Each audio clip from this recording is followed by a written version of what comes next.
There's a hostage situation in the Democratic Party, and you can't really feel sorry for him. No, there is a candidate who's refusing to leave. He's not going anywhere. And much like the Wolf of Wall Street, he is staying on the Democratic Party ticket for now. He's in the Senate race up in Maine. Of course, I'm talking about Graham Plattner, the Nazi that every Democrat loves. And he is not going anywhere, and he has now contacted the Maine Democrats and said, well, he's not stepping aside unless he gets to name a successor. And that's according to his campaign and political strategist, Morris Katz. They're deliberating about the Maine Democrat dropping out only if his replacement shares his, quite immoral left-wing values. That's right, that's because a new report just came out, and the Washington Post said that one of his alleged victims, Lindsay Fifield, who dated Plattner from 2013 to 2015 and who has been a conservative activist for some time, and the Democrats certainly won't let us forget about that. She accuses him of repeatedly removing condoms without her consent during sexual activity. And she said she explicitly told him multiple times they need to wear protection because she was not on birth control. He would take it off in a sneaky way. Well, he has quite a way with being sneaky and doing things without people's consent, and he is now going to stay on the Democratic Party without their consent, and that's until things change. Well, why would he step aside now? He's won the party nomination. He is not Joe Biden.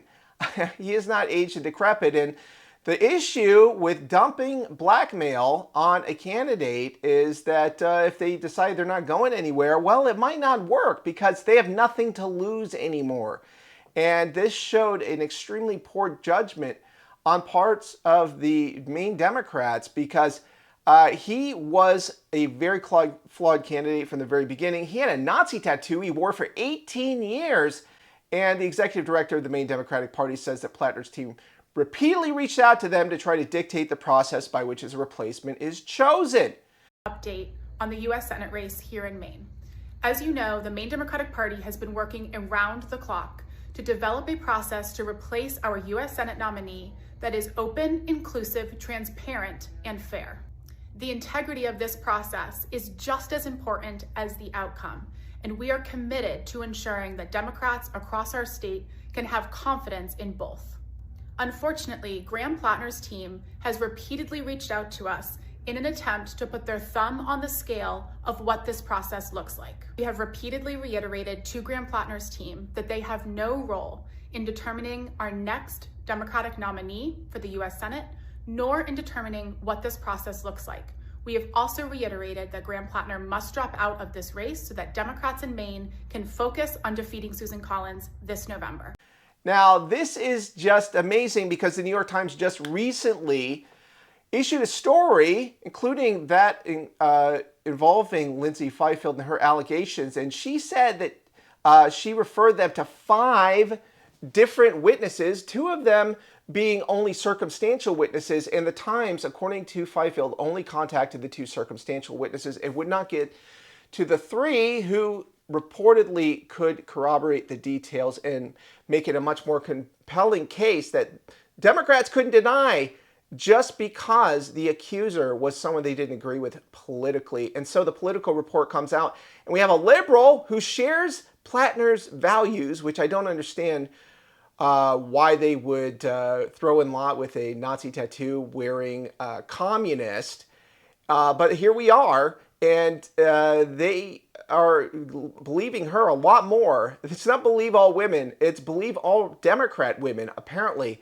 And it's just sickening because this really shows how public relations shapes how Democrats see the world. If they're giving the social virtue signal to support something, then they do. We saw that with the Ukraine flags and the COVID masks. It's no different when it comes to these candidates.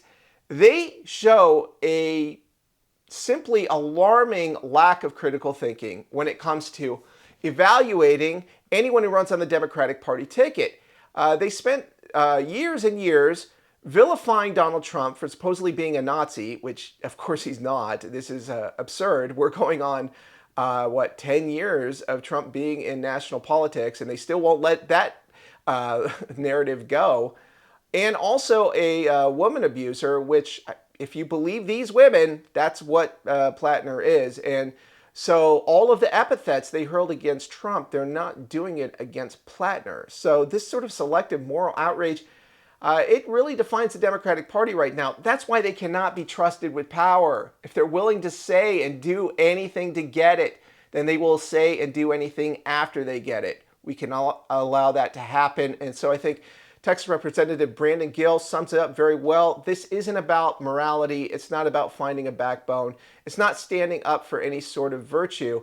It's simply looking at the polling numbers. They're standing by him until they don't believe that they can any longer. In other words, Democrats, to your point, had no problem with the Nazi tattoo that was on his chest. By the way, I don't have any friends who have Nazi tattoos on their chest, and I don't think that most Americans either. You have to go looking for somebody who has a Nazi tattoo on their chest. They didn't have a problem with that. They didn't have any problem with multiple credible allegations of abuse from multiple women until very recently, until we find out that the latest woman who's made credible allegations is left-wing politically. They had no problem before. They have had no problem with the really unsavory, just frankly disgusting things that he's written on all kinds of different social media platforms, the messaging apps that he had been on that predators tend to frequent. They had no problem with any of that. What they have a problem with now is they've gotten to the point where they don't believe that he's a viable candidate anymore, so they want to jump in and replace him. That's a problem. We need decent people running for office, not people that are so transparently